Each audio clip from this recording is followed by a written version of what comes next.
Good evening, Bills Mafia. Welcome into the Wednesday Staple Show, Shout, a Buffalo Bills football podcast, brought to you, as always, by Tops Friendly Markets. And right now, the famous fish fry. Ryan, are you a fish fry guy? I am a fish fry guy. Yeah. Grew I up feel like Friday you're- fish fries. Yeah. Well, at Tops, it's not just like Lent or Friday. You can get a fish fry any day, every day, all year long. And right now, they're $10.99 for a huge portion of beer-battered haddock, fries, coleslaw, and a dinner roll. It's the best deal on the most delicious fish fry in town, only at your neighborhood Tops. I feel like next time you're in town, Ryan, we're going to have you actually eat the fish fry at Tops so you can kind of give us a little feedback on this. I don't like fish fries. I was going to say, you're not a fish fry guy, huh? Not a fish fry guy. Not a fish guy in general. Like, I don't like any fish. I know. I texted Alaina earlier and I said, anything specific you want to talk about? She's like, let's get into your bad food takes. So I thought, why not just get this thing wrapped up right out of the gate? Do you like fish fries? You guys like fish fries? I'm fine with them. I don't. Chef's has one that's pretty popular. And when our station used to be next to Chef's, a bunch of people would get them. I did one. It was fine. Give me a fish fillet. The song from McDonald's. I want that fish fillet. I'll do a fish fillet over a fish fry. So Alaina? I hope this doesn't get me. I hope this doesn't get me run out of Buffalo. I don't think I've had it before. Okay. Is it just like a fried fish? I don't know. I don't understand. It was a new concept to me. So I can't speak to it, but I'm open to trying it because unlike Mr. Parrino here, I actually like fish like a normal human being. So right, exactly. Like I'm trying to come around on it. I feel like I'm just gonna do it because I was actually looking at. Ryan had sent me the menu from the Tottenham Hotspur, the menu inside the stadium there. Obviously, we'll be there in a few months. And one of the things, like they had a whole page dedicated to fish. And we were talking about like a story idea, like would be like testing all of the like different foods that you can get inside the stadium. And so I'm like, man, if you must. Right, like I feel like I must. I feel like I'm gonna probably have to eat that. So I'm kind of getting my head around it. But anyway, listen, I digress. We're really getting off on a tangent here. Welcome into the show. This is a mega podcast. It's kind of like round two. I could say round two because we're just subbing out one ball guy for another. I only say that because they're both my friends. And I think I can get away with it. But I feel like Sal's going to get back from Florida. I'm like, I heard that. Thanks a lot, man. Ryan Talbot up top. We had Sal Capaccio on John Scott's podcast last week. With Alaina Getzenberg from ESPN, John from Spectrum One Buffalo, and we're gonna run this thing back because I thought it was a really fun conversation. We did it last year. We're gonna interject Ryan into this thing and a lot of stuff to talk about. Days away from the start of the NFL scouting combine. How are you both? And welcome into Shout. Alaina, ladies first. You can go. Oh, thank you so much. I'm doing fine.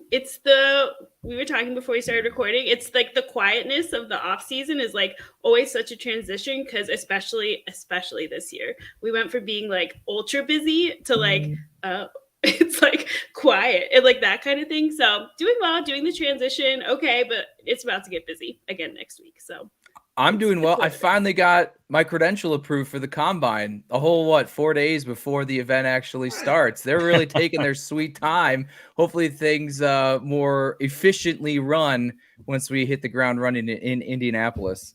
This is the latest I think it's ever happened because I was looking at it today and I'm like, oh, the deadline to make sure to fulfill all the steps that you have to do after you get approved is like do it by Friday. So it's like you got to turn them. Obviously, the event starts on Monday, but like it is a quick turnaround. They did take their sweet time. How are you, Ryan?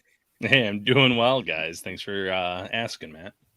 No problem. So obviously, we're gonna get in some big picture talk. There's a couple of really fun conversations happening around this Bills team in an offseason where you look at the salary cap for 2023, and there's a lot of the important players in place. The contracts are on the books. And for the most part, you have the bones of what this team's going to look like. And Brandon Beane said, there's not going to be a lot of big wholesale changes. You're not going to get a lot of big, spicy Von Miller-esque signings this offseason. So we're obviously going to really dive into the draft here in the next week because that's where the Bills really have to make their mark when they're adding potential starters for next season. But I wanted to start off on the offensive side of the ball. I have a couple like specific questions that I want to get into over the course of the night, but I want to start with the offense as it's currently constructed. And it's a simple question. Do you feel like the Bills have to reimagine what they are identity-wise as an offense? Or is it just about supplementing what they already have in-house? Obviously, they're going to run back Ken Dorsey. Josh Allen still in place as the starter. Is it more just about putting pieces around them than maybe changing things dramatically? Why don't we start with Alaina? Okay. No, I don't think they have to change their entire identity, because their entire identity, as long as Josh Allen is the quarterback, is going to be it's going to be Josh Allen first and then building around him. And yes, I think this past year that they relied too much on that it was too much. Josh is going to rescue us. He's going to be able to do X, Y, and Z with his arm, whatever. They didn't do enough to surround him with talent. But to me, it's not like you're stripping the whole thing down. It has to start over. You need some pieces. You have to put better pieces around him, especially so he actually has someone he can throw to in the middle of the field. That's important. But yeah, it's Josh Allen's offense, and then it's just the supporting cast. That's what changes. They need to make upgrades on the offensive line and at the skilled positions, particularly at wide receiver. But I think it's more of an execution and a philosophy in terms of they just need to be a little more creative in play calling and how they operate as a unit there. I think whether it was penalties, drops, just mistakes, Allen was off at times. There's nothing there that I think is insurmountable or something that's even this massive step forward they need to take. I think Ken Dorsey needs to evolve as a play caller, get more comfortable, and specifically become better at making adjustments when things just are not going well for them, which was the entire back half of the season. They kind of bailed themselves out. Josh Allen made some miraculous plays like in Detroit, and they just kind of found a way, which is their mantra there, find a way. But it was never flashy. It was never pretty. It was never easy in that back half of the season. And as Stefon Diggs kind of noted during his round at the Super Bowl, I know, Matt, you put an article out there that they just lost their identity in the back half of the season. There's a variety of reasons for that. And so I think that, yeah, you could use some personnel upgrades. It doesn't need to be some sweeping type of moves and widespread changes. I just think they just individually and then collectively just have to be better and almost be more of themselves. And I think they just got away from that. I don't think Gabe Davis is a bad receiver. Is he a number two? I don't know. But is he the guy that's going to make all these drops all the time and be inconsistent? I don't think so. That's just one specific area there of where I think it illustrates that I don't think it's leaps and bounds. I think it's more of a just sharpen your tools a little better than they were last season. Yeah, and I'm not at the reimagine point either. This offense still finished high in the league statistically across the board. But, Matt, we've talked about it, and it goes to John's point, the creative play calling. The Bills didn't really go into their trick play belt too much last season. And I'm talking just end arounds, little simple things like that. The only trick play I can think of off the top of my head was when they put Dawson Knox under center against the Jets, and they were able to get the Jets to jump offside. They really didn't go too creative last year, and they had the personnel to maybe do some things there. I think Ken Dorsey from year one to year two, he's obviously going to grow as a play caller, but there's also things that we saw at training camp that I think he had in mind that he wanted to do that he just couldn't. How many 2 tight end sets do we see them trying to run with Dawson Knox and OJ Howard, and Howard just didn't pan out here, and Quentin Morris is still in that developmental stage. So maybe it is getting a tight end that you can upgrade this unit, this roster, and not just a wide receiver, a weapon elsewhere, because, you know, Bobby Hart was kind of the jumbo tight end for this offense last year. Get a guy that can actually come in and block and play the actual tight end position. And I think your offense is going to be better off as well. So to Alaina's point, it's always going to be the Josh Allen show as long as he's your quarterback. Creativity, though, could definitely be upgraded. So this sets up perfectly for my next question. And we're going to get into Diggs specifically and what you mentioned a minute ago, John, in a minute. But what do you envision adding to this offense that's going to help, and what's the path that they should take to get there? And I'm going to start with a topic that a couple people have tweeted me about today, and it's an interesting one. Robert Woods gets released by the Tennessee Titans today, and it's immediately a guy that Bills fans are, they loved his tenure here. He obviously went on and had a lot of success with the Rams, had the injury, came back, wasn't really the same guy this last year, but in kind of a bad offense, right? But is that the path that you want the Bills to take, to go after another, aging veteran receiver? Now, it's interesting because at 31 years old, Robert Woods almost feels like, if you go by the injury history, right, he's probably going to be in a better spot this year, coming off of like 2 years since the injury, than he was last year. But he's right in that age pocket that Cole Beasley was in when the Bills first signed him in 2019. Where does Robert Woods really excel? Out of the slot. I don't know, though, if that's the path that you want to take. I'd almost prefer them really prioritize the receiver position, the slot, the outside, anywhere you're looking at it in the draft, and then maybe take a couple low-end options. Like if you bring in Robert Woods, I'm pretty sure you're going to have to give him a pretty solid role. And I don't know if you want to promise that to anybody, especially if you're going to start remaking this room through the draft. Alaina, what are your thoughts? So the Bills keep doing this thing, and it's like really nice for fans, and I think it's great. And it just, this consistency of bringing back guys is really interesting. And teams do it. It's not just unique to the Bills, that kind of thing. But it's like every former Bill now, because of what they did last year, is like, oh, is he coming back and all that? And like, I just don't know if he makes the most sense. I think they could bring him back, but like to your point, I wouldn't promise. I don't think it makes sense to promise him like anything, much of a role at all. I think their problems go way beyond what he can offer at wide receiver. They need someone who can really fill that number 2 role, and I don't think he's that guy. And again, I think he could be nice depth for the wide receiver room. It depends what he's looking for. But I don't know, the Cole Beasley thing, like, worked to an extent, bringing him back, John Brown, like bringing back all these guys, like sometimes it works, sometimes it doesn't. But I don't think like just because there's a lot of free agent wide receivers that I think could help the Bills offense, and he's one of them, but I think they could find maybe a better fit. But like, if he wants like the minimum to come back and like be on, or like a little bit more than that to come back and be in that room, I think that could be a positive. But I think they need more than he can offer.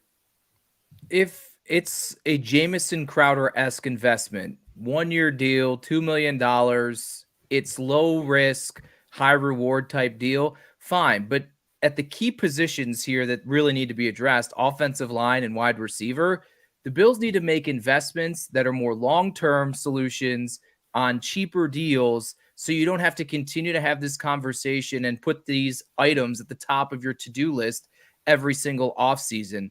And at wide receiver in particular, you're not only trying to find an upgrade from Gabe Davis, but after this season, you have to make a determination about what happens with Gabe Davis. So if you sign a veteran wide receiver like Robert Woods to a 1-year deal, let's say, and then Gabe Davis, you have a decision to make, then you're going to potentially a year from now, and our discussion is you have 30-plus-year-old Stefon Diggs and 5th-round pick Khalil Shakir, and now you're really running upstream here to try to solidify arguably the most important position when you have a quarterback the caliber of Josh Allen. I think on the offensive line, you're signing certain guys to be stopgaps, a Roger Saffold for a 1-year deal, and whether or not that worked, which a lot of people don't think it did. You made a Pro Bowl. We could argue that till the day is done.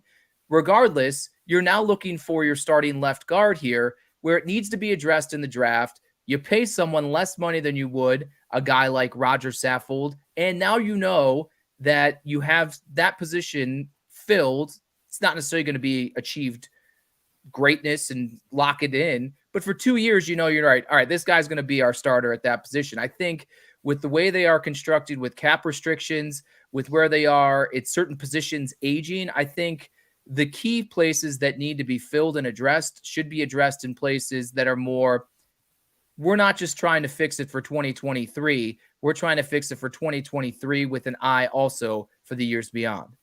Yeah, that's a great point. With Robert Woods, no real ties to this regime, older guy. And again, if it's a Jamison Crowder type deal, like John said, yeah, you can sell me on a lot of veterans at that price. But I also would argue that maybe the Bills had too many slot guys in their wide receiver room last year with Isaiah McKenzie, with Jamison Crowder, who, mind you, suffered the injury, bringing back Cole Beasley. It almost stunted the growth of Khalil Shakir in terms of what they wanted him to maybe be able to do as a rookie. So there's an argument to be had there. And for me, with this offense, first and foremost, if I'm doing anything, it's upgrading the offensive line. It's fixing that, because if you give Josh Allen an extra second or two in the pocket to scan the field, use his eyes, it's something that Naheem Hines said in a recent interview of how intelligent he is as a quarterback going through his progressions. If he can do that, it's going to make the current guys in the locker room look that much better. They're going to be able to have more time to get open, run different routes, and then they can also address those positions at wide receiver, tight end, et cetera, in the draft, get younger,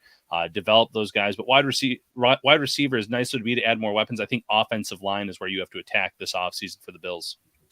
And the Woods thing too, for me, is another guy. I think, a couple of you have made this point. It's just, it clouds and muddies the water. And there's no definitive role for him. And it's almost just like, hey, like hang around, like where we can give you opportunities, it'll work. We'll get you involved. And then if there's an injury, we're gonna have to plug you in. And you want to go out and get guys like that. Veterans that could kind of come in here. I really like the Paris Campbell idea, because I think that he brings a speed factor that maybe Robert Woods doesn't. And I agree with one of the commenters that I don't feel like Robert Woods is a clean comparison to what Cole Beasley brought to this offense, right? Like, he plays outside, they move him around a lot. I don't even know where his separation ability is at this stage of his career coming off of that injury. So those are all things that, you're going to have to put the tape on, and people much smarter than me are going to have to make those decisions. But I want to transition a little bit. I'm going to stay in the wide receiver room, because, the Stefon Diggs stuff, it's really, grown legs and started to walk here over the last week. And obviously a Mike Florio report, which these things tend to do in the offseason, gets things kind of churning a little bit. All the talk radio shows pick it up, start talking about, will the Bills trade Stefon Diggs now that he's quote unquote unhappy? I know it's an eye roll situation, but the Stefon Diggs conversation as a whole is one I think is worth having, because, the frustration was palpable, right, over the course of the end of the season. Even before, I think, John, you had mentioned this either on our show last week or the one you did with Howard yesterday, which I highly recommend you go watch. John's podcast. He had Howard Simon, who's retiring here in the next couple of days. He had him on his show to kind of relive his career a little bit. We'll probably have Howard on at some point to do the same. A pioneer, somebody, a staple of the Buffalo media community. So shout out to Howard. Congrats to him on a great career. But, you look at Stefon Diggs, and I saw a video pop up the other day, and it was from Thanksgiving. I believe it was Thanksgiving. It was that like little exchange between him and Josh Allen, where he was like, so thankful for you. And he like got choked up. Right. And then like to just think about like the path that they've walked since then and where it ended, in really 2 short months, like how the script flipped on their whole dynamic because of the way that it ended and him walking off and not really talking about it until he did the media at the Super Bowl week. I'll start with you, Alaina. Where do things sit right now as you're observing the relationship between Diggs and, the Bills and Josh Allen, the immediate future looking into next season? And is a lot of this stuff just being overblown because of the frustration that he had in obviously a frustrating situation the way the season ended? I think so. That's my general sentiment. We're all over here rolling our eyes about the idea of Stefon Diggs being traded, first of all, because cap-wise, it's like not really possible. But anyway, that's a conversation for maybe another time. I think to your point about like when you started talking about Steph and seeing an old video, I thought you were going to bring up him being upset on the sideline in a different game. Like to me, like it was in this high-profile game. So and what he did with almost leaving the stadium early, which he does not normally do. He's usually sitting in his locker and all that kind of stuff. It got more attention because it was a playoff game where the offense had by far its worst game of the season. I'm referencing to him being upset on the sideline part of it. Like I think that's gotten overblown because Stefon Diggs throughout the season was upset on the sideline. He often shows how he's feeling, and he has told us in the past he's not really afraid to do that. And he said that this during the Super Bowl, like he's going to show how he feels. That's who Stefon Diggs is. And that's just what you're going to get with Stefon Diggs. But I do think there's like a valid concern with like the offensive identity stuff and like him not being on the same page with Josh necessarily. And like his production went down in the second half of the season in a way that is like not acceptable. He was on pace for by far a career season, and the way it went down, and like for a variety of reasons, I think we could point the blame all over the place to Ken Dorsey, Josh Allen, Stefon Diggs, opposing defenses doing their job against Stefon Diggs. So I do think that the offense has to be able to involve him more consistently, and whoever the blame goes on for that. He can't have like all these numbers in the first half of the season. In the second half of the season, it's like, okay, he can get taken, like they're paying him too much for that. He's too good for that. So I do think there's concern. There's reason. Yeah, I agree. There's reason for him to be upset. I'm not necessarily disagreeing with that either. But overall, I think it's gotten a little more attention than maybe it deserves because of who Stefon Diggs is and the way he reacts. But it, that this stuff gets attention. It's the way it is. But there is I also think, to end my thoughts on this, is that what happened with the Bills at the end of the season, and I thought, Matt, what you said on John's podcast we were on about how this was an unprecedented end to the season. And no, it doesn't excuse anything, really. I mean, it doesn't, the play was the play, but the external factors that were impacting, if you're looking at the last month, that had an impact. And I think whenever we're evaluating this stuff, it just has to be kept in mind that this team was going something that no team before really has experienced or in recent memory has experienced. So it's just another factor also to keep in mind. Let's not act like Stefon Diggs' history and reputation on how things ended in Minnesota isn't a major driving force in people's reactions to this. None of us were in, the Minnesota locker room. None of us were in Minnesota.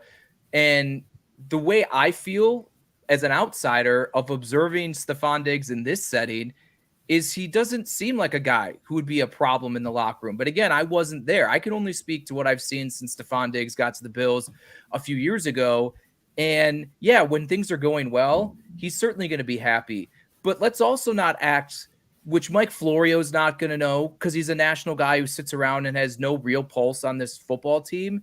But when we were in the locker room during the weeks, even though he wasn't doing press conferences, I promise you, Stefon Diggs was not moping around, yelling at teammates, acting as if the world is falling and he hates everything about where he's at right now. In the competitive configuration of a football game that they look like crap, and he hasn't been involved as the offense looked very poor the back half of the season, that's where the frustration was really manifesting itself. When he's putting around with guys in the locker room with a putter and a golf ball into a cup, and he's leading that with 5 guys on the team, he's not looking to leave this situation. As Alaina said, he's making a lot of money. He has one of the best quarterbacks in football. He just is ticked that they stunk and are not going to once again achieve their goal of winning a Super Bowl. And I think we mentioned it. Let me ask you this, show. though, Josh, Okay. or John, sorry. In response to that, and I want you to answer this, does his behavior fly in the face, though, of comments that he has made about being quarterback is hard? I got to be there. I got to be there for him. I got to lift him up. I got to be somebody. I got to lead my football team. Does this behavior specifically when he's, having this fit on the sideline and then the behavior afterward and then not coming out afterwards, even during the Super Bowl week and speaking to any of this specifically, it's left open to interpretation as to who he's actually frustrated with.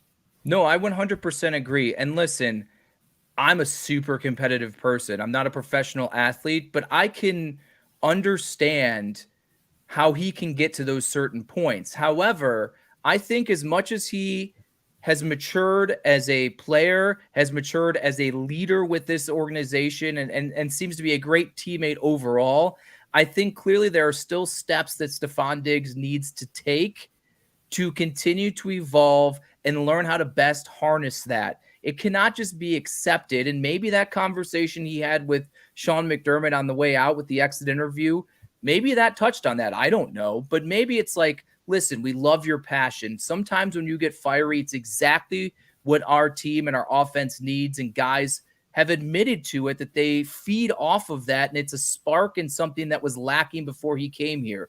But he needs to be better with the placement of displaying that and using that as a tool. It cannot just be flying off the handle here.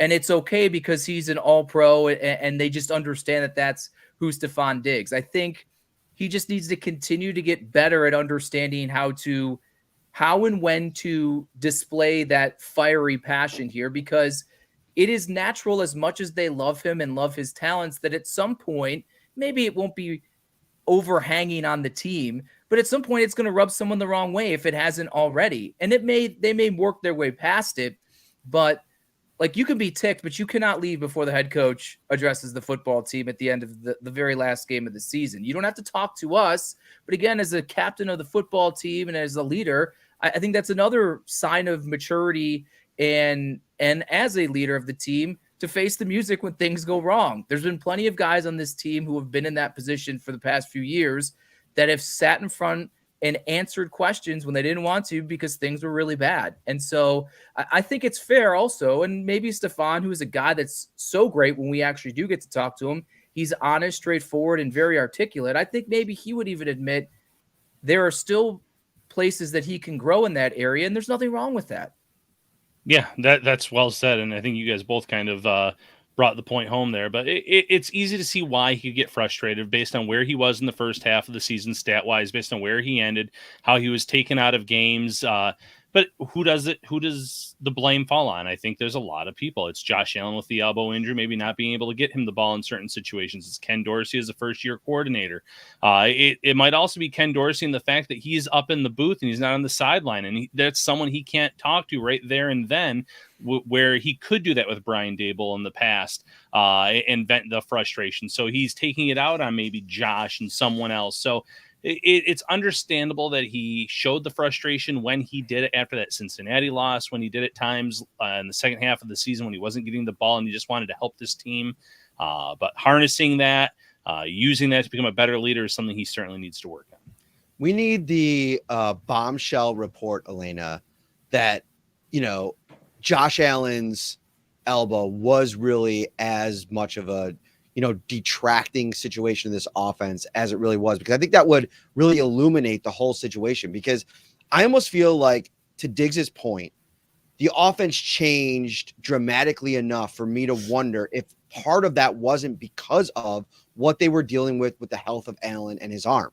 And like the way they ramped up the running game and got that going. Like, I know Sean McDermott always wants to get the running game going. This goes back years and years and years. We talk about it every year, but it almost feels like they went into this like safe mode in a way with their offense, which is crazy, because if you put the two 9-game periods against each other, they scored more points per game in the second half of the season. I don't know how you explain that, but there's a lot of people that are saying that Ken Dorsey is the only reason this offense didn't work in the second half of the season. And there are some metrics that show that it still kind of did, even though it wasn't the same as the early part of the season. That's just not true. I also think, I know it didn't end up really impacting them. They went 13-3 in the regular season, yada, yada, yada. Josh Allen led the league in turnovers. I don't know why that's and again, it didn't end up costing them losing games, but that's just a point of this offense wasn't perfect for many reasons. And while Ken Dorsey, like you said, he's part of it, he's to blame, all that. He's not the only factor. That's so far from reality that Josh Allen's not perfect. First of all. And yeah, I mean, he kind of, the idea that his arm and the elbow didn't impact this offense is just not realistic. He told us in January that he had to change his whole throwing motion, for a majority of that stretch. It had just gone back to what it had been. Of course that has an impact. To say it doesn't is wild. It just doesn't make sense. So yeah, the blame to me is to go around, and I think the elbow did have an impact. I think the question mark is, right, how long it had the impact. How many games was he feeling that it was really limiting him? I think that's the question, but it was a stretch of that regular season. There's no doubt to me about that. So the blame, there's lots of blame to go around. We can talk about the offensive line again for days. Wide receiver we talked about, but yes, Ken Dorsey's responsible, but to just put it on him, to me, is just, you didn't really watch this team this year. let me go Ryan, and then John, come off of what Ryan says. How much do you think in hindsight now that John Brown and Cole Beasley at the stage of the season when they added them was just a bad decision organizationally and maybe put too much on Ken Dorsey's plate to imagine how to, integrate them back into the offense? Like, that's one of the things that, looking back, it does stand out to me that Cole Beasley said, yeah, it's still the same offense, but he almost had to relearn a lot of different things to kind of get himself back into not only game shape, but like understanding the calls and understanding where he's supposed to be and what his role even is in the offense now. Do you feel like maybe if they just went with the guys that were in-house, whether it would have been Isaiah Hodgins, Khalil Shakir in a larger role, that would have been, trust the draft picks and and this goes back to a point that I think organizationally they got to fix in general anyway, trusting the guys that you're bringing in there to develop that, aside from the stuff on the practice field, some of that development has to happen in games. Yeah, and that's a fair point. I think some of it, though, had to do with injuries taking their toll. They had Kumaro that went down with some injuries. They had other guys late in the depth chart. They didn't trust Isaiah Hodgins for whatever reason. When he went to New York, he showed that he could be a regular contributor there, so maybe that was just a misfire on their part. They were probably expecting to get a few guys off the IR back into the fold that just never really happened for this team. So when it came to adding John Brown, that was a speed element downfield that they were missing. Cole Beasley was just kind of brought in because at that point, Isaiah McKenzie really wasn't getting the job done in the slot. You were still dealing with an injury to Jamison Crowder. Khalil Shakir was blocking more, getting more snaps in that role, but wasn't really a prominent part of the offense. So I understood the signings at the time. I'm not sure if they were that big of a detraction in terms of what it did to this offense. Obviously, when you have to go back and play the greatest hits and guys that are arguably out of their prime, it's never a good thing. But I don't necessarily think it was it hurt the offense either, I guess. I think John Brown and Cole Beasley were a last-ditched effort of throwing stuff up against the wall just to see if you can get any sort of spark or turnaround here. It was, we need to address the position. We do not have the time to bring in guys completely cold off the street because they bring in Nyheim Hines. That's another topic we go into, but he even admitted to me with the disruption of the practice schedule and just the challenges of the playbook in general for the Bills, it took him a long time to get acclimated and understand the playbook. I think that slowed his involvement. And then maybe once he was comfortable, if that ever happened, then he just really didn't see a lot of run anyways, to then try to find someone similarly off the streets with no idea or familiarity with this and even the concepts of this offense. They probably knew that just wasn't going to work. So then here's John Brown, here's Cole Beasley. All right, we've seen what they could do, even if they don't give us exactly what they used to, which would even be an unfair expectation. Maybe they can carry us through to get us around here and make it good enough to overcome because we have Superman at quarterback. Obviously, it didn't happen. I mean, half the time, I don't even think I ever really even can recollect times I knew that they were on the field. I mean, I know John Brown made one play. Cole Beasley made a couple key catches. Beyond that, I just, from watching every snap of this football team's played, when they were on the field, I just didn't even realize it, to be perfectly honest with you. And honestly, I think that that's a criticism you could say for the majority of the people on offense, where you're like, wait, is Stefon Diggs? Whatever happened to him? Why hasn't he gotten a target in the entire half? Gabe Davis, what is he doing? Isaiah McKenzie, like everything was in spurts with guys, and it never was just a consistent, even distribution across the board. And I think that was a problem. I don't know if Ken Dorsey had issues incorporating those guys. I just think it was a quick fix that didn't work, and because nothing else was seeming to work, whether you had an all-pro who'd been there the entire season or you're bringing in, guys of past glory off the street. Somebody's getting after. Is that Reggie? That's Reggie. Yeah, he's like, it's Ken Dorsey's fault.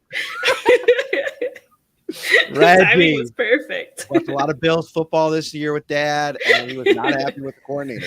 I appreciate that, Reggie. Alaina, it looked like you had something to add there. I was going to kind of leave the door open to you. Yes, I did. I just wanted to say, like, I remember talking to Cole at the end when they were cleaning out the locker rooms, and he was very honest about the fact that, like, I always thought it was interesting when the Bills signed him. They didn't work him out at all. They were just like, come in. We know you've been working out. Like, to John's point, it was just like, yeah, let's do it. Like, and Cole was like, yeah, it wasn't like, it took me a while to get in game shape. Like, I had been like playing basketball and like working out, but like, playing in an NFL football game is not something you can do overnight. So that's just something that stuck out to me. And then also to the, wide receiver conversation, it was interesting. Jamison Crowder, I think this has kind of gone like, because it's shrug, whatever at this point. But like Jamison Crowder told us that like he thought he was ready to play in the Bengals game. Would that have made much of a difference? And, it's towards the end there. I don't know. Probably no. I don't think it would have. But it's just kind of interesting things like that where they're making these decisions with wide receiver that like, they're interesting and they kind of rolled the dice on Cole, like John said, and it didn't work out. So it's a what if with Jamison too. Like if he'd been more available. You good though? No, I just killed a spider. It was a really, really big spider. My wife is watching, so I was going to try to do it really nonchalantly. But I didn't want it crawling around, so I got it. But I got it, so good job. No problem. Apologies for the interruption. Thank you so much for watching. If you're just tuning in right now, we are talking about the Bills killing spiders. Reggie is just freaking out in Olean. It's a good time. Had by all. She's Alaina Getzenberg, ESPN, kind enough to join us here tonight. John Scott from Spectrum One Buffalo. He has his own Bills podcast. John, what is it called?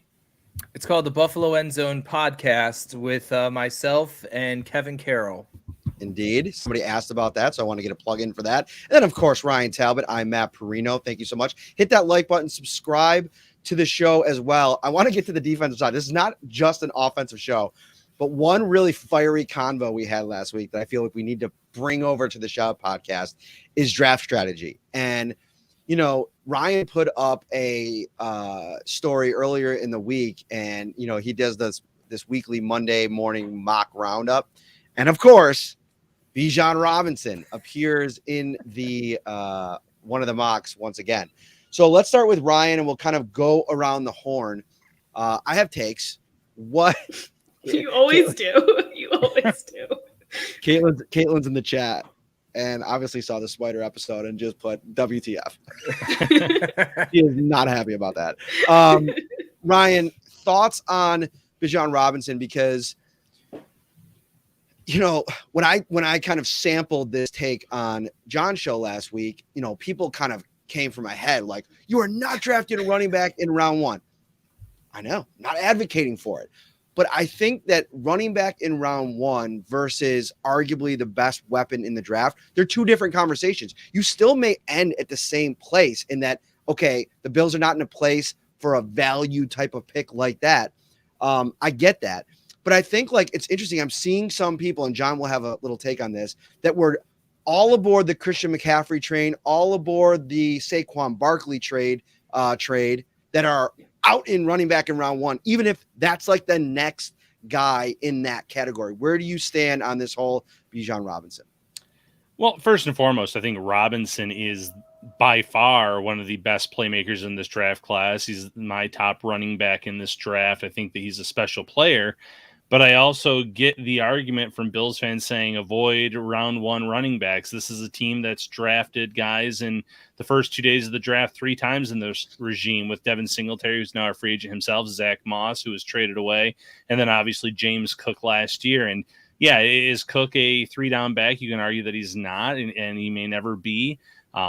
But it's also one of the positions in this league where you can get some guys relatively cheap in free agency running. You can get guys late in the draft. Isaiah Pacheco comes to mind with the Chiefs. Undrafted free agents. Raheem Blackshear did some nice things in Carolina. Not that he would have done the same in Buffalo. More opportunities there.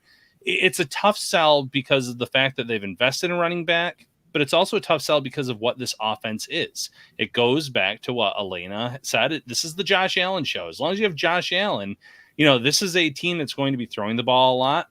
You're going to be building off of Allen. You want to have the best talent around him. And while Robinson would be a special talent, are they going to change the offense enough to really make it worth their while of picking him in round 1? Are they going to give him the necessary touches? We've talked a lot about the recent draft classes and how hesitant they are to get some of these guys onto the field. If you're taking Robinson round 1, you better have him on the field week 1, getting significant carries, touches, everything else. I called it on my show the height of stupidity if they draft a running back in the first round. And I will continue to say that exact same line until we are at the end of April and through the draft, and Brandon Beane, God willing, bypasses even conjuring a thought to drafting a running back in the first round. It has nothing to do with Bijan Robinson. He's a very good football player. I agree. Ryan is 100% right. And Alaina too, she said it as well. Like, if you're investing this heavily into a running back, you're taking the ball out of the hands of Josh Allen. Does there need to be some balance? Absolutely. But also look at the other positions that could be much more utilized to advance this offense. And as the point was, Isaiah Pacheco, just look at the Super Bowl winners of the past, 10 years? Can you name a Pro Bowl running back on any of those squads? The answer is no, because the offenses don't run through the running back. The offenses run through the quarterback. And that's what this Bills offense needs to do. If they picked a running back in the first round over addressing the offensive line, wide receiver, safety, I would even say potentially I would take a defensive lineman over a running back, because I think that is a position. I think you have to that change that, though. That's one thing I would push back. I don't think it should just be generally a running back. I don't think most people that are advocating for Robinson are advocating for himself, a running back. You know, you're throwing it out there like, just draft a running back in the first round. Like the year where there's 3 of them kind of like together. It's not that. It's like a potential game changer. And I get it. The argument for like taking away from what Josh Allen does. It's a good argument. I'm fine with that pushback. And if that's where you ultimately land, again, I'm not advocating for it. I just think like it's not just a running back is my only point. That's fair. It's fair. I also then would say then you invested in a second round pick in James Cook. If you're investing a first round pick in a guy like Bijan Robinson, you are now cutting away opportunities for how you best utilize a guy you drafted in the second round just a year ago. You are minimizing the value of a high draft pick just a year later to bring in another running back here. So what would you be? It would be so counterintuitive to the selection. And I know Brandon Beane will continue to hammer home beginning this week at the combine of it's best player available, blah, blah, blah, blah, blah. But there are going to be guys in that range. If Bijan Robinson happens to still be sitting there, I would rather trade back than make that selection, because there are just so many more pressing needs for this team for 2023 and even forecasting beyond. Yeah, to me, why I got excited was John said exactly my main point is that I think he could actually be really good for this offense. But to Ryan's point, if they use him in a way we haven't seen them use running backs, so that's a little weird. They would really have to change what they have done in the past. But they have now reached a point where, first of all, I don't really trust this front offense. I know he's a great running back. We all agree. I don't really trust them to draft a running back and then use them correctly. We have now seen them fail to do so. I guess Devin Singletary, whether that was success, whether that works, that's maybe a different conversation. But I think their opportunity to me to get that they've invested too much. They taking James Cook. Now you can't was that now? Are you saying that was a mistake, right? Is that what you're doing if you were to take a running back in the first round? I think they also trading for Christian or Saquon or someone like that, that could have made sense. But then why would you have invested a second round pick when you are a team that has a variety? Even last year, they had needs that would have made more sense to address. I thought they should have taken Breece Hall. I thought trading back and taking him made a lot of sense to me. I don't know if we would be still having a different conversation if they had done that instead of drafting James Cook when they did. But to me, it's the running back position. You just can't. They have so many things that I think, to John's point earlier, long term that they need to start taking care of. So you just can't.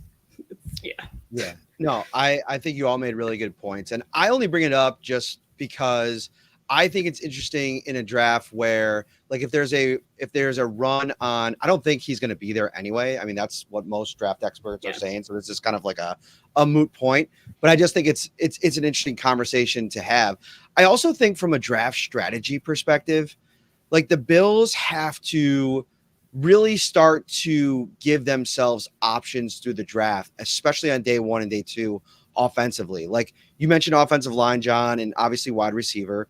Like, you look at what the Chiefs have done, it hasn't been perfect. And I hate to use them for every single example of how to, team build, but obviously it's been pretty successful. McCole Hardman's probably going to walk away from there without ever really making a huge impact, right? Like, he never was. He made some good plays in the playoffs at some point. Like, he had some moments, but I think the approach to going out and having Tyreek Hill on the roster, drafting McCole Hardman, then coming back and drafting Sky Moore this past year, like taking swings at positions around your really good quarterback. And listen, they went round 1 running back too. So they've done it in multiple ways. They've spent a lot of capital on their offense. They've drafted 2 Pro Bowl offensive linemen in Creed Humphrey and Trey Smith. They've spent in free agency. They've found a way to do it kind of all. I think the Bills have to now emulate that model around Josh Allen. And if you do the interior work, Ryan, inside the building, and you talk about, all right, what do we want to be? Adding a premier running back is going to take us away from what we want to be. So that's out. How are you then going to then pivot and bring in enough playmakers, especially in the draft? I mean, I think you got to draft 2. Well, late in round 1, obviously there's plenty of offensive linemen to talk about, but if you're talking about playmakers, there's going to be a few wide receivers in the discussion. We've talked about this. There's even some tight ends you could discuss. And I know tight end round 1 might not be an exciting pick or something that fans want to hear, but if you can get a tight end that can actually block and catch the ball, and there's a few in this draft that can be had round 1, round 2, maybe that's an option. Free agency is still there. They do have to follow the Kansas City Chief model to a certain extent. Josh Allen said it himself. They're having a lot of success over there. We have to find ways to mimic it. And it goes back, though, to what you said. Look at what they did through the draft, finding offensive linemen, Pro Bowl caliber, all pro caliber offensive linemen, and then signing guys to bigger deals like Orlando Brown, or trading for him. So the Bills have some pieces in place. They obviously have Deion Dawkins. Mitch Morris, obviously, with the salary cap, there's a discussion to be had there, but I think they'd be better off re-signing him, or extending his contract, I should say, to keep him in the fold for a little bit longer. But, you could talk both guard spots, whether or not Ryan Bates, you flip him back to left guard, you keep him at right guard and hope he continues to grow there. But left guard, there's a hole there right now, and there's a big hole at right tackle, in my opinion, with Spencer Brown. So it's something that needs to be addressed. I get playmakers being a need, but for me, it starts up front when it comes to Josh Allen and this offense. And I think that's where you have to go with one of your first 2 picks is offensive line, but then you go with a playmaker, whether it's a wide receiver or a tight end, maybe in round 2, or vice versa. There's ways for them to go around this. People are not on the tight end in round 1 trade. Like, it is passionately against that move. Even if it turns into, what if it's the next Travis Kelce? Yeah, I don't know. I'm just saying there's guys in this draft, and I know Michael Mayer's not a speed guy, but he's a great blocker. He has good hands. He's someone that could be there late in round 1 out of Notre Dame. There's people that could be had, though, in round 1, round 2 at that position. I know it's not an exciting pick necessarily, but it goes back to what we saw from Ken Dorsey this past summer, and what he wants to be able to do with this offense. Thanks for the super chat, Johnny. $6.99. Are you out of your mind? Thank you so much. I really appreciate that. Preseason Josh had a nice soft arc to short passes, was not there during the regular season. Often too high on the short passes. Anything noticeable? I would just probably, put that on the elbow injury. He doesn't want to talk too much about it. I think it's fair to say that impacted the season. All right. This can't all be offense. I want to get you guys out of here before an hour, but let's pivot real quick. And I'm going to kind of put 2 questions together and let each person take it in their own direction. So I put out a story earlier today about 6 moves the Bills can make. We're all kind of doing that at this point, right? Like to get under the salary cap. And then, Brandon Beane provides some room to be offensive to a degree in free agency. One of the moves I put out there was trading Ed Oliver. Do I think that that's realistic? Not really. Like I think they view Ed Oliver in a much different light than people outside the building do. So what I want to ask you is, what is one thing right now you feel most strongly about defensively? It could be Jordan Poyer. He's gone. Tremaine Edmonds, they're definitely going to sign him. They're not going to sign him. Ed Oliver, they're going to look to work something out with that, whether it be a trade or, signing him to extension. What's one defensive take that you have here 3 weeks out from free agency? And anybody can start. I'm not even going to call on anybody. Whoever's got one in the hopper here. I'll go. All right. I don't think defense is it's important, but it's not that important anymore. I just watched the Philadelphia Eagles, one of the best defenses in the regular season, get sliced and diced in the Super Bowl to 38 points. So when it comes to Tremaine Edmonds and what he could potentially be making, and Jordan Poyer, they're great players. They've been great players for this defense. But if I'm the Bills, I'm not going to go to necessarily what they're going to get elsewhere in free agency. Are you going to downgrade at those positions? Quite possibly, but I still think you can find capable starters at linebacker, at safety. Those are two positions where you don't have to break the bank to find a starter in this league. And again, yes, you're downgrading from Edmonds' athleticism. You're downgrading from Poyer and his knowledge of this defense. But this is an offensive league. It's been an offensive league. You look again, go to John's point about the Super Bowl over the last decade. It's been offenses that have carried those teams for the most part. You can look at Tampa Bay beating the Chiefs a few years ago and their defensive effort, obviously having an effect on Patrick Mahomes. But offense is king in this league. And if the Bills have enough weapons on the offense side of the ball, they're going to be just fine if they lose Edmonds and Poyer in free agency. Alaina, I know you like to go last, so I'm gonna let you go next. I was ready to go, actually. I'm gonna actually kind of pivot in a different way. I think they do need to address the defensive line and those end spots in some way this offseason because I think the long term is now becoming a concern. If you look like this is going to be AJ Epinessa's last year, I think we could have a pretty short conversation about how that has gone. And they're just not getting enough out of Boogie Basham. It's, 2 years in, it's just not working. And I think we saw, Shaq Lawson had to step up, and I think they have to find, is it through the draft? I'm not opposed to that. I don't think it should be first round, but I think investing in that position and continuing to do so while they need to do it better, make better picks. I think that's actually important this offseason because they're going to start getting to a point where the Von Miller signing, when he's on the field, he's awesome.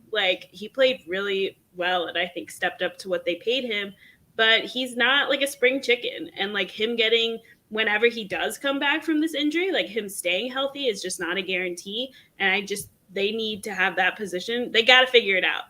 These guys will develop, blah, blah, blah, blah. They got to get past that and find a way to invest in that position. So not every offseason we're having this conversation. Are you bailing on Epinesa or Boogie this offseason? No, they're too cheap. Unless you can not bash them, certainly. And I don't know. AJ had moments, but because I feel the only reason I asked that is because you're right. AJ had moments. He had 6.5 sacks. I think this was his best season. Mm-hmm. But if they're on the roster, and of course they're not guaranteed a roster spot, but you're spending more time with them in the mix. And I feel again, this is another situation that clouds the water a little bit. If you do spend a draft pick, maybe a day 2 pick, maybe a 3rd round pick on an edge rusher, is that the driver to moving on from Epinesa? I think it could be. I don't think it could be. But I also think you need those guys. They have shown, as someone said, Brandon Beane's gonna mention, we love to invest up front. And I think he means that. They want to put the resources into getting those lines right. We've seen how important that was for both the Chiefs and the Eagles. So yeah, I mean, it could, but I also think keeping AJ for this last year of his deal is to me, I mean, it's not, you're just not losing a lot. And I think it was his best season. I agree last year. So I think seeing what he can do in this last year could be worth it.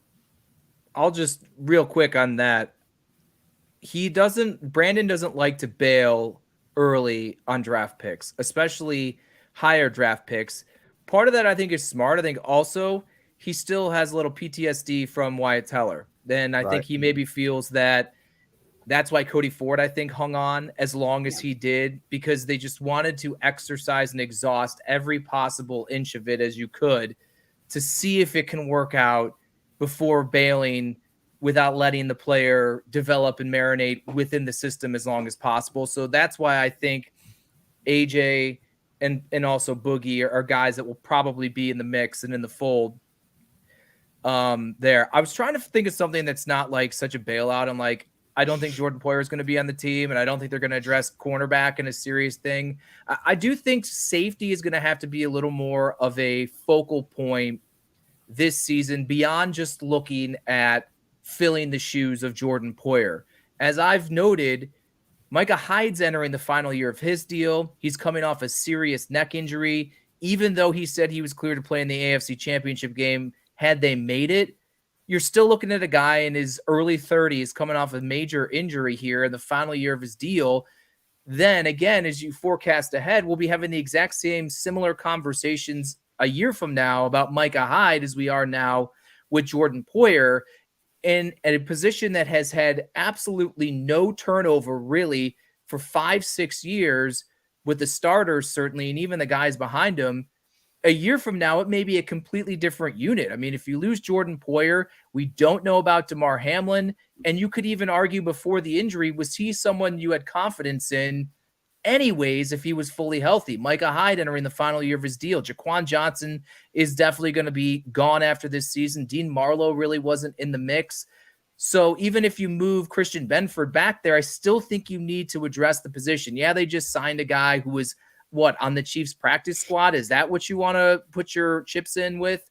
I don't think so. So I think more additions in free agency and certainly investing what I would say in either day one or day two, probably day two. I don't think there's safety talent worth a first rounder, but I think a good, solid draft position and pick should be utilized at the position as well.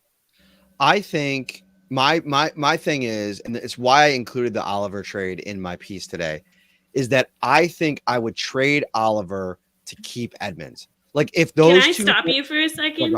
Who are you playing at defensive tackle? Like who's taking Ed's spot in that situation? A 3rd round pick, a 5th round pick, draft multiple guys. Kansas City has done it for 5 years. You know, obviously they have Chris Jones and that helps, but I think Daquan Jones showed well enough last year. He's back on another year. He can kind of give you that presence at that spot, and then you bring in a rookie and you develop him. I think you're going to miss Ed Oliver, but I also think that you're potentially going to miss Tremaine Edmonds more. And I think at his age and what he does, and you know the time they've spent investing in him from a developmental standpoint, I would want to keep that if you can, especially if it's a contract that ends up being, you know, he takes that Matt Milano approach where maybe he can get a couple more million per year elsewhere, but he takes a little bit of a hometown discount to stay in Buffalo with Sean McDermott. You know, obviously Al Holcomb is into the mix now. I think that could be a selling point if you're Sean McDermott and Brandon Beane talking to Tremaine in those negotiations. Or maybe, we don't know, maybe Tremaine Edmonds just wants to go out and get the best deal and somebody's going to give him 17, 18, 19 million dollars a year and it's a non-starter, because I don't know if the Bills can pay him that, even if they move off of Ed Oliver. And there's a world we live in where they just go into the 5th year option of Ed Oliver and they push it to next offseason, and they'll figure that out when it happens. But to push back a little bit on Ryan's point, I do think that there will be a massive hole on the defense if Tremaine Edmonds isn't a part of it next year. And I think it affects multiple people. And I think it affects the secondary a lot because of what I think teams do to scheme against the Bills defense. I think it opens up the middle of the field depending on who you're going to put in there. I think one thing we saw this year is the value of Jordan Poyer when he was not in the lineup. I think you saw the value of Tremaine Edmonds. And I think on top of what he did on the field, I think you saw the defense when he wasn't on it with injury. It was different. It was different. You can't just plug in AJ Klein or Terrell Dotson or Terrell Bernard and it's the same. That's not the case. Could it with someone else? Maybe. But I will say this, when Ed Oliver's not in the lineup, I don't really think the needle moves a whole lot different outside of the Los Angeles game. He gets hurt after that game, and I'm like, I don't know. And so often we hear about defensive linemen, especially on the interior, that, oh, what they do and provide is never really seen on the stat sheet. Well, you drafted him in the top 10 to be different than that, to be a guy that you notice in the interior who's built different, who's a pass rushing defensive tackle, and he has never been that. And someone asked me about trading Ed Oliver. I didn't even, I dismissed it. I'll apologize. I don't know who it was, but it was some guy on Twitter said it. I dismissed it. It's like, they're not going to do that. It's been more of a talking point. I don't think it happens. It almost to me doesn't happen because who's going to take him? I agree. I don't think you're going to get enough back to make it worth your while. Like I said, if I'm trading Oliver, I need like my baseline is probably like a second and a fifth. And I don't know if anybody's giving you that. No, I don't think so. No. Right. No So then I'm like probably not moving off of that. I mean, are you going to trade Ed Oliver for a 3rd round pick? You shouldn't. Because as much as we say like he doesn't move the needle, it's not like he's a bad player. No, like, he makes players. He makes plays, but it's the same conversation that I believe we've had for 2 years about Tremaine Edmunds. He's good, but he's not great. He was drafted to be great. He's going to get paid to be great. And if he's not great, then you're just in this pickle and you got to let him go. I will say too, I think whatever moves they decide to make this offseason are going to tell us a lot about how they feel the value of some of these positions, right? Like, how do they feel? Like, how important is that middle linebacker spot? Like, how do they feel like Tremaine's been contributing there? How much do they want to pay him? Safety? Like, how much they think, like, we're just going to get a feel for like how the Bills view the value of certain parts of this defense, which is going to be really interesting. But I disagree on Ed Oliver. I think he's worth keeping for a 5th year. And I think he makes a difference when he's on the field. Like, we saw a ton of defensive line injuries this year. And I think it made a difference when he was or wasn't on the field. Not consistently enough, but I think there was a difference. I've constructed this situation, so it's obviously fictitious. But if it's Oliver or Edmunds, you have to pick one. You're picking Oliver? Oh, I didn't say that. Okay. That's what I'm asking. Because this was kind of like this greater point. Like, if they're like, we literally can't get this contract done with Tremaine, we need to find something elsewhere. And that's the biggest chunk we can add outside of Allen and Miller. And that's allocated for something else. Mm-hmm. That's all I'm asking. Like, if it can, this fictitious situation, who would you pick? Well, if it's me keeping Ed Oliver for just this next year versus Tremaine for many years to come, it's Tremaine, no doubt. I think it depends on what situation we're talking about here. To me, if it's like, then you get Tremaine for like 3 years, that's a no-brainer to me versus Ed Oliver for next year. I think long-term is something they need to start working on as a whole better anyway. So that is where I would go with it. But like, I also think if they have to make that choice, this is bad cap management. And like, they need to like figure out how to like make the multiple guys fit. But yeah, I think the long term, I think that's why Tremaine is, I kind of agree with you, Parrino, like Tremaine's value is higher because of his age, and like that long term, like having him and like what he has shown is worth keeping.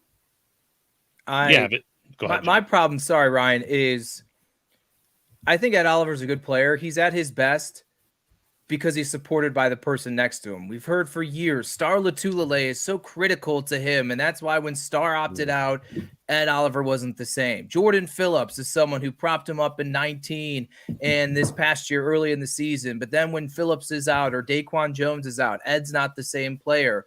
You can't invest long-term into a guy whose success or his top success is predicated on somebody else. I don't think, like, as great as Matt Milano is, he's not the reason that Tremaine Edmunds is going to either reach his full potential or not. I just don't believe that. Jordan Poyer was the same way. Him and Micah Hyde collectively did help each other, but we ultimately found out, unfortunately, like, Jordan can still be a borderline all-pro, completely banged up in his early 30s without Micah Hyde. Micah Hyde can do the same thing in the rare occasions that Jordan Poyer wasn't out there. Tre'Davious White can be an all-pro regardless of who is the cornerback on the opposite side. Stefon Diggs will be an all-pro regardless of who the other wide receivers are around him.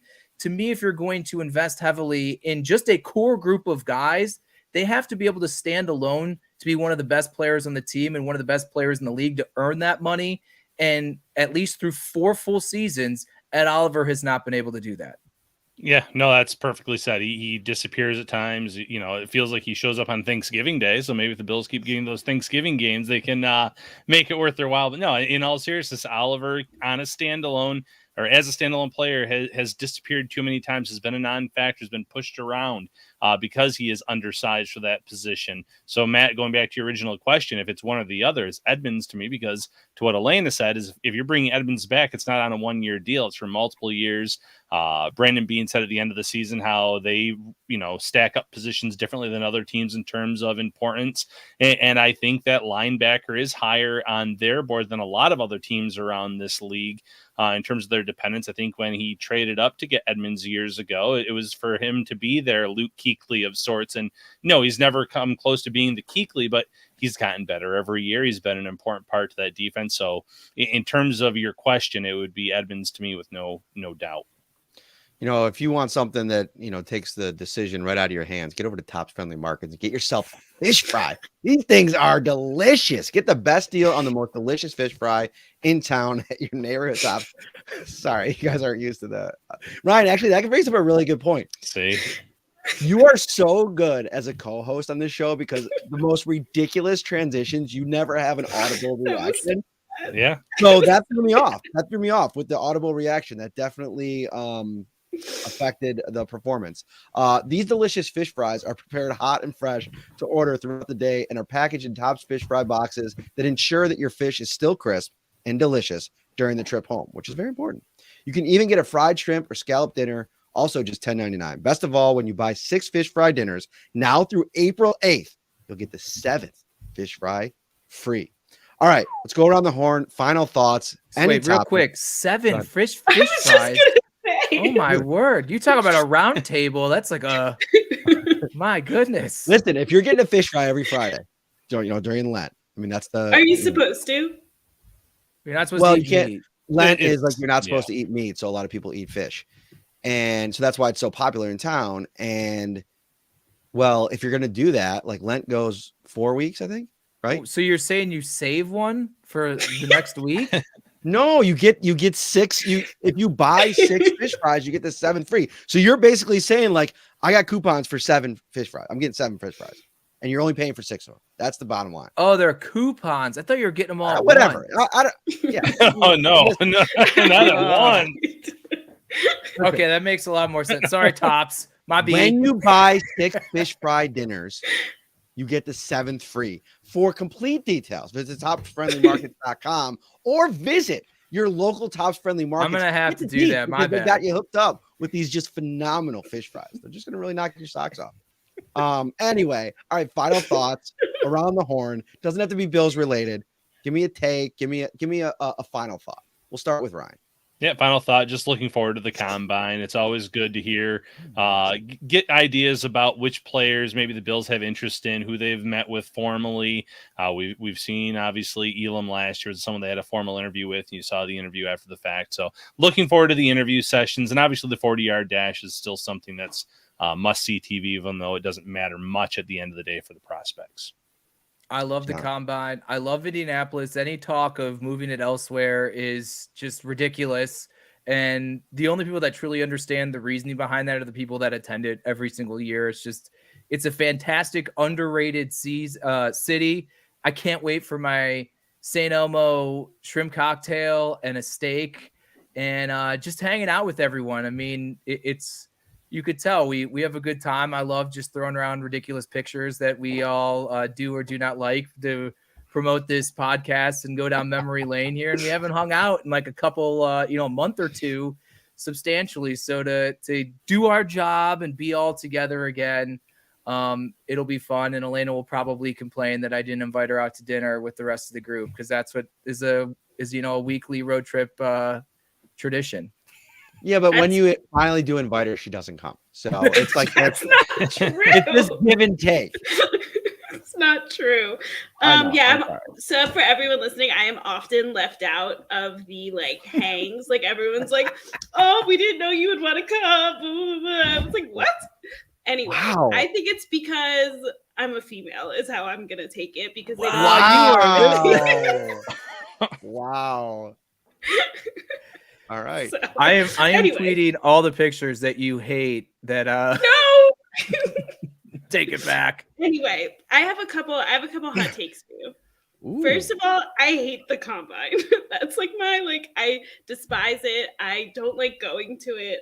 It's too many people for me, but we're going to go. We're going to have a great time. It is fun to hang out with everyone and like see everyone from around the NFL. It's just not my favorite event. So to hear all these glowing reviews, I was like, but it's great. And Indianapolis is a lovely place for it. I also have never been to St. Elmo's despite going to the combine many a time. So this might be the year for it. I've heard good things. Get your reservations. Get your reservations now. See, that's the problem. I know. Too much planning. I know. And then my other take is I'm excited to try fish fry. So everyone please, like the Tops one sounds great. I heard I could get a lot of them. But like everyone send your fish fry recommendations because I actually do want to try it out. So yeah. Yes. It's available every day, all year long. Fish fries aren't just a Lent or Friday thing at Tops. Get the best deal on the most delicious fish fry in town at your neighborhood Tops, which I'm sure you could probably walk to. You got one close to your house, so you're good. As a matter of fact, can you tweet a picture when you're eating the Tops fish fry? I'll retweet it. No? Okay. Fish fry goes completely counter to the meat raffle madness that Alaina encountered during the football season, where her first meat raffle was hitting 4 wins in like 3 rounds. It was insane. That's my hot take. Haven't been to a meat raffle, but don't think I like it. No, it was fantastic. Brandon B needs to hit on the draft like Alaina hit at the meat raffle. Just boom, boom, boom, boom. Just winning early. I had to give out my meats. I had so many meats. So. All right. On that note, for Alaina Getzenberg from ESPN, John Scott from Spectrum One News in Buffalo, Ryan Talbot, I'm Matt Parrino. This is the Shout Buffalo Bills Football Podcast. Hit that like and subscribe before you go. We'll see you guys next week from Indianapolis Combine. See you then.